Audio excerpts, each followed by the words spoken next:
CoIIege B.lly was hired in my workplace and I'm going to tell HR about her past. Story 1. The A-hole, and it's by user do. Construction 7435. Would I be the a-hole if I tell HR about my past with a new coworker? I, 34 male, am a lead developer on a team of a mid-sized software as a service company that has around 100 or so employees. Basically, we are large enough that there are employees we can see, recognize, but not necessarily know their names. Recently, we had a new hire, Krista, 33 female, who joined the project management part of the project I am working on. I have a history with Krista from college. In college, I was a lot more in my own shell. I didn't really treat myself well and was very much the introverted nerd, down to bad posture and poor fashion sense. About Krista. She did have quite a few friends in college, but at least in my view, she wasn't super popular. But she was well liked and was conventionally attractive. We shared a few classes together, and one day she asked me for some help on an assignment. I helped her on it, and we talked, and from the sounds of things, she seemed genuinely friendly to me. I helped her on a few more assignments, and finally, she asked me if I wanted to meet her after class at a coffee shop. I said sure, and when I got there, Krista was nowhere in sight. I waited for about 20 minutes before I called her. She answered and started laughing, and I heard several other voices laughing, and Krista was saying something like, "Why would I want to date with a F.A.T. loser like you?" That's when I looked out the front window of the shop and saw one of Krista's friends holding up her camera phone, and it looked like she was recording. The next few weeks, there were jokes about me. Flyers with my face from the coffee shop video plastered up with "creep" in bold letters on top. I kept my head down, and within a month, the next big thing popped up on campus, and I was forgotten. It didn't stop Krista and her friends from going, "Ew, creep," when they saw me, but I guess for the rest of the campus, it got old, so I never got accused of anything or even really ostracized by the rest of the student body. After college, I did learn about self-care a bit better, plus I usually am with other programmers, so I really don't stand out as a social outcast. When Krista was introduced to our team, I don't think she recognized me, and it's only been a week, but I want to know if bringing up the college incident is even worth it for our. Most of my rational brain really wants to just let this go, treat Krista as a new person, and get on with my life. My problem is that I have a small fear that she might tell a skewed version of the college events and sour the team I'm on against me. So I should at least disclose to HR so in case she does start telling tales, I have recourse. Reddit, would I be the a-hole if I told HR about my past with Krista? No, OP, I don't think you would be the a-hole. I think telling HR is the smart thing to do. Sure, there could be an argument made about people changing, it's not the same, maybe you should talk to her first and all that stuff, but honestly, I think this does concern the company because it could create a bad work environment for either of you. So I think HR deserves to know that there was this thing that happened between two people on the same team, and then HR needs to decide what to do. And just in case that Krista does start talking about what happened in college, well, as you say, you have recourse. So again, no op, you would not be the a-hole, it would be the smart thing to do. Maybe you want to write down your version of the events and take that letter to your meeting with HR, you know, just to have everything organized and in a proper timeline. And what do you guys think about OP's situation? How would you go about it? Let me know in the comment section. And now let's move on to the community comments to see what they said. 2 Bionic NCE says, "Bro, she made false allegations around campus about you being a creep because she asked you on a date and stood you up as a prank. She's a scumbag. What if she goes to our and tells them you were a creep in college, came on to her, and tries to go after your job by getting you fired? Go to HR, report it, and get A on it. If she says something, a response will always be seen as defensive and potentially lying. If they have it on the record that she has a history of bullying and labeling people as creeps, when she tries it again, they'll have serious trouble believing her and be keeping an eye on it. They might also make someone else her direct supervisor or take other routes so you'll be in fewer situations she could lie about. Say you don't want to be involved in any decisions about wages, firing, hiring, promotions, or being her direct supervisor." Bad Wolf 7426 says, "I think you should practice what you plan on saying to HR until you almost sound bored, relaying the facts as dispassionately as possible." Quote, "I recently met a new hire and I know her from college. She started and spread several rumors about me, then harassed me for X number of years, enlisting the help of a few of her friends. I wanted to request that we not be partnered on any projects going forward. Not that I harbor any resentment, but I want to protect my good name. Someone more eloquent and better versed in business language could probably put it together better, but that's the gist of it. Good luck and update us, please." Ambient Wuss 1 says, "If you take this to HR, proceed carefully and with caution. The world of HR, I've lived in it, is strange and people are scared of litigation. Your instinct to let it go is best. Hold your head high, excel at work, and treat Krista with professionalism. Her horrendous treatment of you years prior is not grounds for getting her fired or even moved off the project. She sounds despicably cruel, but until she does something at work or violates a work policy, there is not much HR can do. If she starts being awful to you, document it and talk to her supervisor. If she breaks company policy or the law, such as harassing you, disparaging you, etc., that's when you go to HR and file a complaint. Hopefully, her tenure will be short-lived, but don't let her presence impact you one iota. She's not worth it, and you are. Alright. Well, the community is mostly on the side of you should talk to HR about this. There were some people telling Op to just take the high ground and hope she doesn't do anything, and if she does, that's when you defend yourself. Now, as I said in my commentary, I think Op should try to get ahead of this thing, so I absolutely disagree with that last comment. In any case, Op did not reply to any comments or give us an edit with additional context, which means we move on straight to the update to see how this story ends. Yesterday, some things happened, some bad, mostly good. There were mixed responses, most telling me to tell but one HR professional saying I shouldn't due to the mixed messaging. I did consult a local employment lawyer. The lawyer told me that I should make HR aware of the past I have with Krista, but make it clear that there was never any disciplinary actions taken upon me in college. He asked if my job had a copy of my transcript, and I verified that it did. The lawyer asked if there were any third parties that would verify and see if I could get their names and contact details if needed. I knew 2 people back in college that I still had on my LinkedIn and was certain they would tell the truth, so we were good there. The lawyer told me to just request a meeting with our and my supervisor, say there was a past with Krista, there was never any charges or disciplinary action, and I have 2 witnesses if they ever need verification. So that was what I did. Friday morning, I came into the office and sent HR and my supervisor an email requesting a formal meeting at 10 a.m. My supervisor came to my desk and asked if everything was okay and wanted to make sure I was happy. I told him everything was fine, I wasn't leaving, and it wasn't anything with him or the team. He seemed relieved, and by 10 a.m., we rolled into the conference room with the HR officer.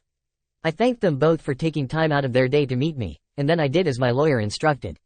I said that the new project manager, Krista, was someone I went to college with. She participated in of me in college. I detailed how I never had any charges or disciplinary action, and that I had 2 independent witnesses that saw and gave their contact information. My supervisor seemed shocked, and the HR officer went through the info I gave her for a minute and then the 2 of them talked for a minute.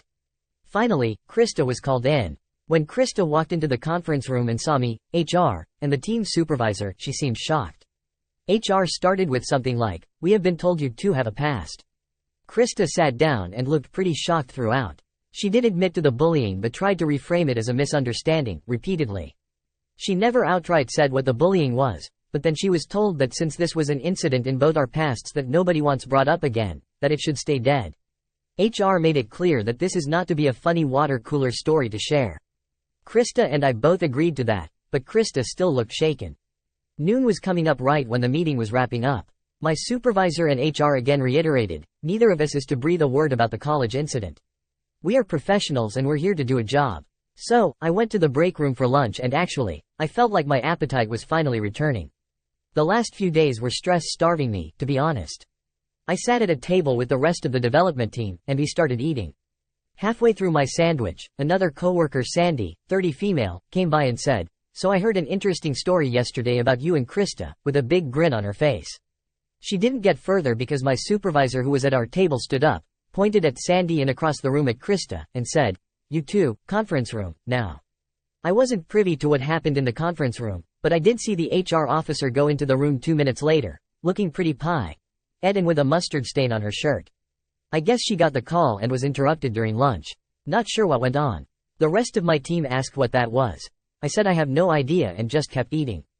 5 minutes later, 2 more coworkers on other parts of the project were brought into the conference room. Lunch ended and we went back to work, but speculation was high. It wasn't until 3 o'clock that the conference room finally emptied. Krista looked like she was crying, and the others that were in the room with her seemed to treat her quite coldly. Now, not sure what this will mean, but it appears for now that Krista is still working here. I appreciate the lengths HR and my supervisor are taking to ensure this won't blow up any further. Well, OP, I think this is a happy update. You did get ahead of it, and Krista was already starting to share the story from her perspective, so it's a good thing that you've done. It's also awesome that your supervisor had your back the entire time, and HR took it seriously. That HR person from the comments before? Yeah, totally wrong. And I guess Krista learned that she needs to keep her mouth shut regarding you from now on. So, all in all, again, OP, happy update.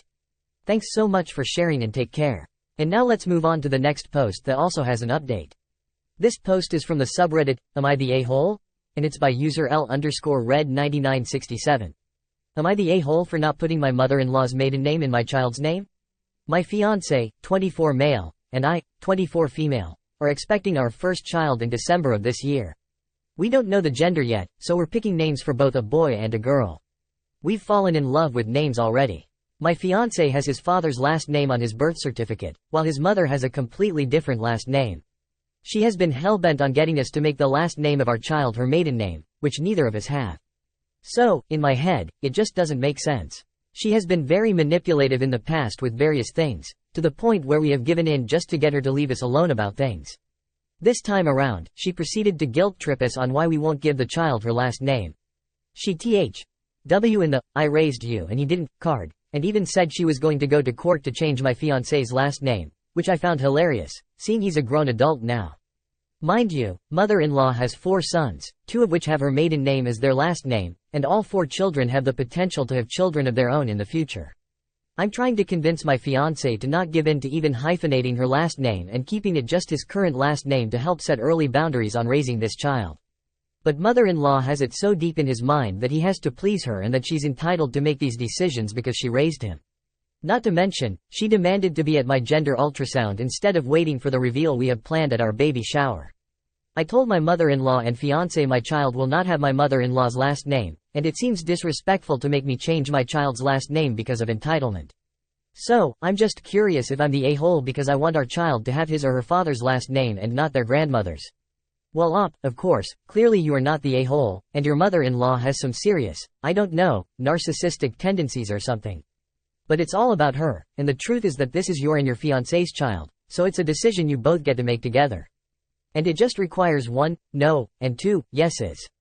So, if I was in your shoes, I would sit down with your fiancé and just make it clear to him that the name is something that you both need to agree on together, that this is both of your child, and your mother-in-law doesn't get a say. And he should actually stand up for you and the child as a family unit. That might be a little bit more difficult depending on how big the grasp mother-in-law has, but this is a good place to start. And then tell mother-in-law that if she keeps her yapping, she's going to get banned and no contact. What do you guys think? Let me know in the comments section. And now, let's check out the community comments. Northern 225 says not the a-hole. Why would you give your child a different last name than you? His mother had the choice with your partner, and she gave him his father's last name.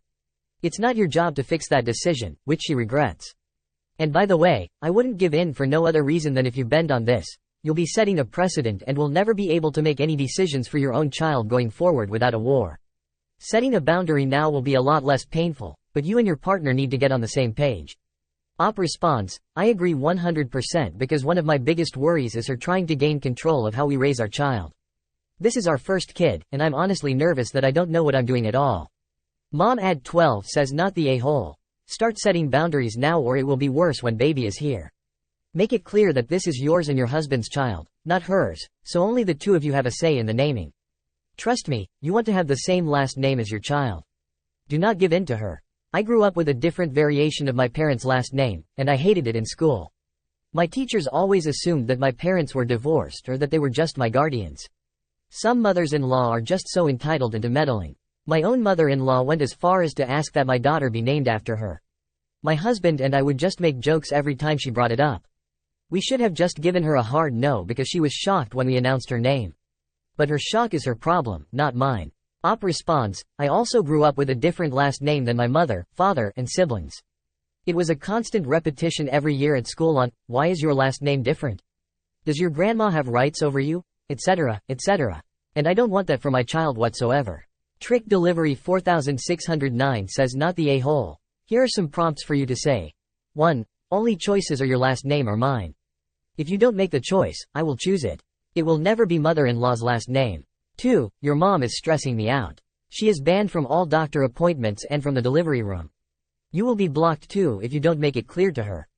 And 3. If you Don't start to set better boundaries with your mom. I think we need to re-evaluate our relationship and what it looks like going forward.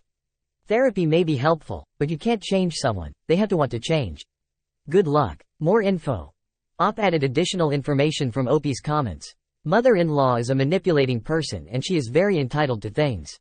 Her main reasoning for wanting her maiden name as my child's last name is because my fiancé's father was absent most of his life and abusive when he was present in it. Using his name is disrespectful to her. That seems to be the main reason she is upset. So, the community agrees that Op is not the a-hole and that she and her fiancé need to establish stronger boundaries with mother-in-law. Op also gave us an explanation as to why she thinks mother-in-law is upset about the last name. Now let's move on to the update and final update to see how this story ends. Update. My fiancé and I have talked, and we have agreed to give the baby his last name, as I will be marrying him and taking his last name anyway. Boundaries will be heavily set with mother-in-law, and appointments will be kept private between the two of us. I thank all of you who have validated my feelings and who have given advice, as this all has helped us realize and make him realize that this is a creepy power control thing on her end. We only want the best for our baby, and we need to lay the law now or it will never happen. Op's final update. My significant other has talked to his mother and made it clear to her that the name will be what we wanted, not what she wants. She seems to have let go of the subject as of right now, but is still a bit upset about it. She hasn't answered his most recent text message regarding his reasoning, so it's unsure how much of it she has let go or come to terms with. As for the 20-week ultrasound, I am having my OB/GYN write a statement saying that only me and the father of the baby are welcomed into the appointment at the time to avoid immediate conflict. After that, steps will be in place to avoid letting anyone in any of my appointments aside from my significant other. Thank you again for all your advice. Alright, Op, well, this seems like a happy update to me. Your fiancé was able to stand up for you, and you guys agreed on something, and that's what's going to be enforced. Here's wishing you and your significant other the best in the future. Thanks for sharing, Op, and take care. That's it for today's video. Thank you so much for taking the time to watch it. Now, if you've gotten to this point in the video, I assume that you like these stories that I'm reading out. So here are a couple more that you might enjoy. And if you don't have any time to watch another story right now, save it.